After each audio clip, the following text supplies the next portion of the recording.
Nobody says I want to be a drug addict when I grow up. And certainly no one aspires that someday their addiction would find them destitute, helpless, or homeless, or worse yet, caught up in the revolving door of the county jail system or the prison industrial complex. I know that I never did. I was a student athlete growing up in Downey, California, with dreams of playing Dodger baseball. But as John Lennon once sang, life is what happens while you're busy making other plans. In my life, my addiction took me to some very dark places for 28 years. Places that I honestly thought I would never make it out of, and places that I truly hope none of you will ever know. Like many addicts, I came from a place of poverty and domestic violence and a broken home. I took my first hit of weed at the age of 16.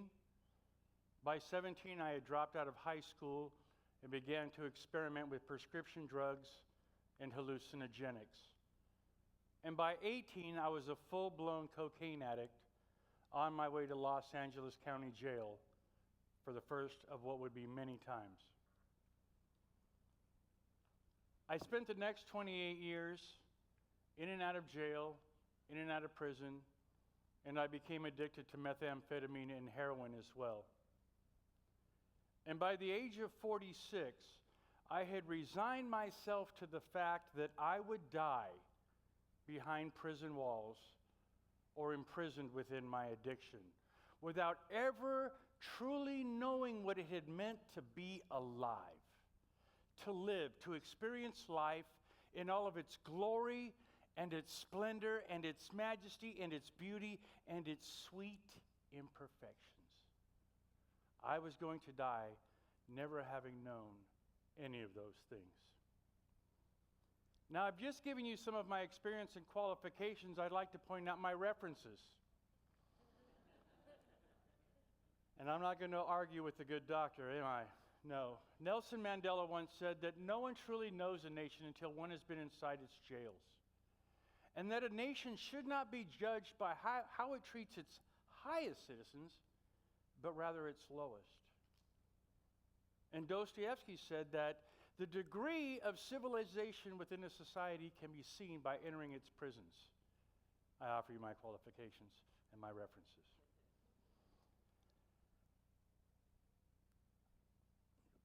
Los Angeles County Jail has the well-earned reputation of being one of the most violent and dangerous correctional facilities in the nation. It is a place where individuals, many of whose guilt or innocence has yet to be determined, are systematically degraded, dehumanized, and de-individuated, stripped of any dignity, pride, or self-esteem that they may have left. So prevalent have civil rights abuses been within the jail system that in 2014, 6 Los Angeles County Sheriff's deputies were convicted of impeding an FBI investigation. Now, the investigation stems from a case in 2011 where an FBI informant, after they had been discovered by the jail system, was being hidden from FBI agents and the grand jury. That's the type of incarceration one can expect in LA County's jail system. And to put it simply, the way that we treat people in LA County Jail is both criminal and inhumane. Now, I wish I could tell you that my experiences with the California Department of Corrections and Rehabilitation were those of correction and rehabilitation. But my experiences, like those of many, are that the California Department of Corrections and Rehabilitation is a misnomer of epic proportions. The mission of the California Department of Corrections and Rehabilitation is to, 1, protect the public by safely and securely supervising its juvenile and adult populations. Fact, in 2011, the federal government deemed that the manner in which CDCR was supervising its adult population was both unconstitutional and deemed cruel and unusual. 2, to provide effective rehabilitation and treatment. Fact, in 1977, California abandoned the rehabilitative model of imprisonment. Fact, in 2016 and 17, with a $10.5 billion budget, if you wonder where your higher education dollars are going, pay attention. $10.5 billion budget, they are dedicating less than 3.5% to the types of rehabilitative programs that CDCR readily admits and evidence shows are good for communities and reducing criminal recidivism. When we talk about treatment, 70% of all prisoners have substance abuse issues. Yet out of 35 prisons, there are only 2 full-blown substance abuse programs to address those needs. Lastly, the third part of CDCR's mission is to integrate offenders successfully into the community. Fact, if you are not providing rehabilitation within the system, then the odds are already stacked against those being released into the community.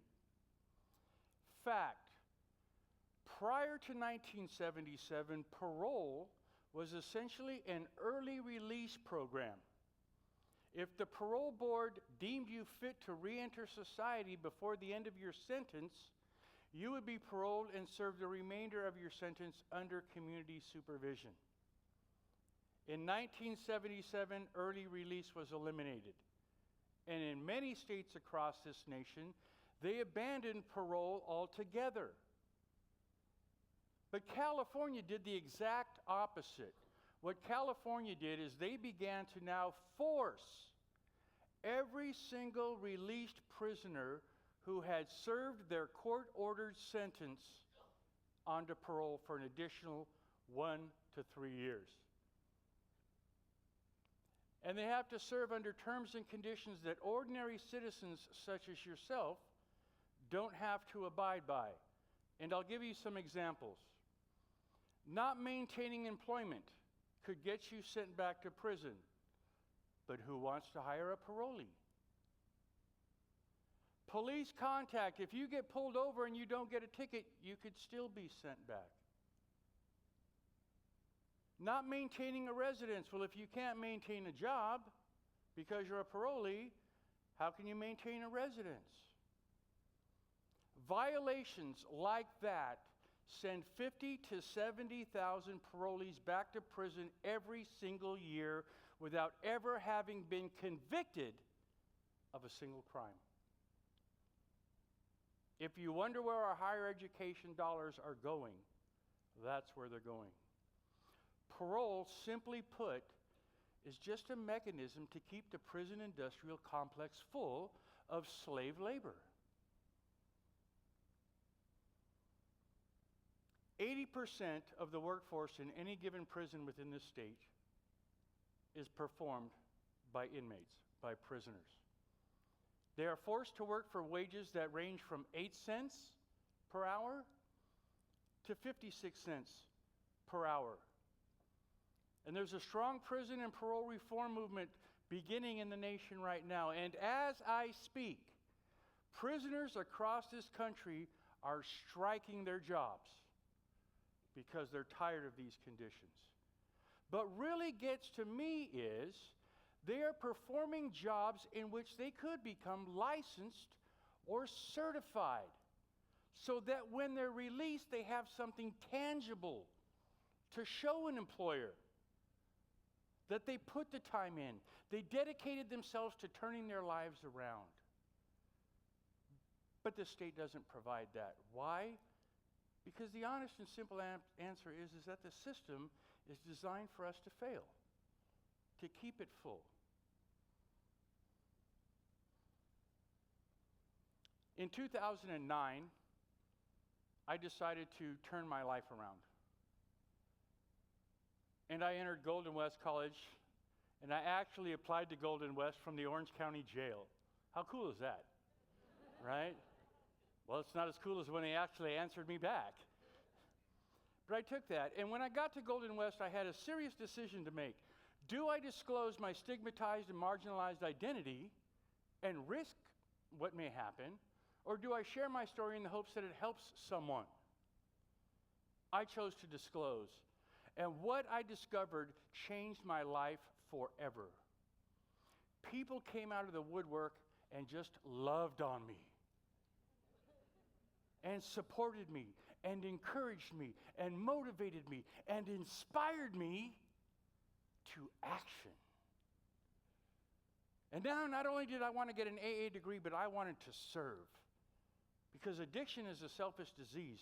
And for 28 years, all I did was cost society and save society. Not save society, excuse me.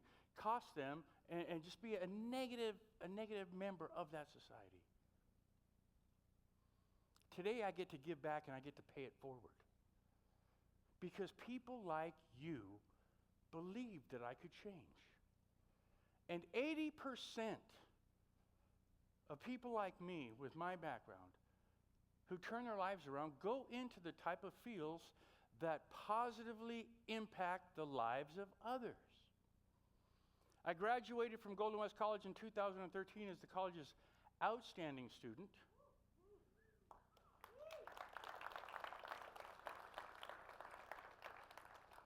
And I went from the oceans of opportunity that Golden West provides, and I washed up on the shores of the beach, where my mom graduated before she passed away.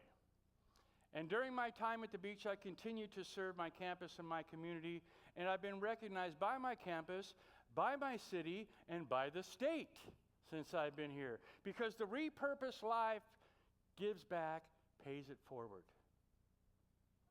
Rehabilitation is cost effective, and I'll give you an example. Since I quit going to prison, I've saved the state $300,000 in rent money. But I have asked the state for a little bit of investment concerning my education, to the tune of about $50,000 in grant money. But for every dollar of that grant money, I have returned $6 back into the local economy. So not only am I saving money, I'm feeding the local economy. Rehabilitation is cost effective.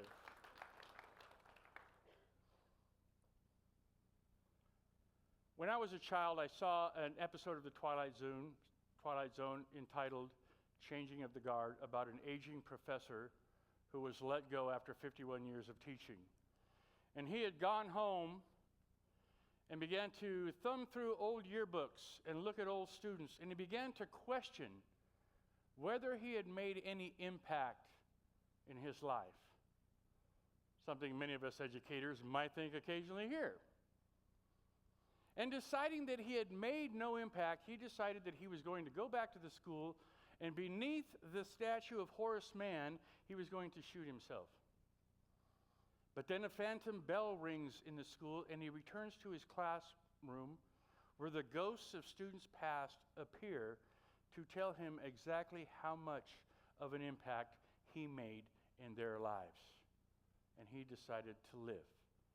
Now, for those of us who teach, I hope we don't have to wait for the supernatural to appear to be recognized for what we do. But during my addiction, this quote by Horace Mann has always haunted me, because although I had resigned myself to the fact that I would die behind prison walls or imprisoned with my addiction, what haunted me was that I was going to die without ever having experienced some kind of victory for humanity. I want to make this clear right now. My story is the story of someone who has experienced white privilege. I will not disrespect my brothers and sisters of color by speaking on their behalf, but I can say that the things that I have witnessed cause me to really worry about our humanity and the degree of civilization for all of us. If our brothers and sisters, our sons and daughters, our mothers and fathers are going to find new purpose in their addicted or incarcerated lives, we need to ensure that our state is using your tax dollars to do what they say they do, to rehabilitate. If they are going to have a chance, we need to throw the conventional wisdom out the door. And so tonight I want to challenge you to suspend your beliefs, if you have them, that once an addict, always an addict, or once a convict, always a convict, because I offer myself as Exhibit A, proof that that's a lie. Each of us has the ability to exercise our humanity. It doesn't cost us anything. And in the exercising of our humanity, we see each other the same. There are no color lines. There are no gender lines. There is no this, that, or the other. There is just us. And as much as I hate to admit it, it's one of the things that I enjoy from natural disasters or tragedies like Paris or San Bernardino or 9/11 or Katrina, because it is then we see people come out and exercise humanity to get us through these tragic times. And then it goes away. If we could tap into exercising our humanity on a daily level, and I know it can fit in all of your budgets, we can go the distance and make a difference in the lives of others. Lives that in turn change the lives of others, help strengthen families and communities. I truly believe with all my heart that we are blessed with each other. Why? It's simple. Because we need each other. Thank you.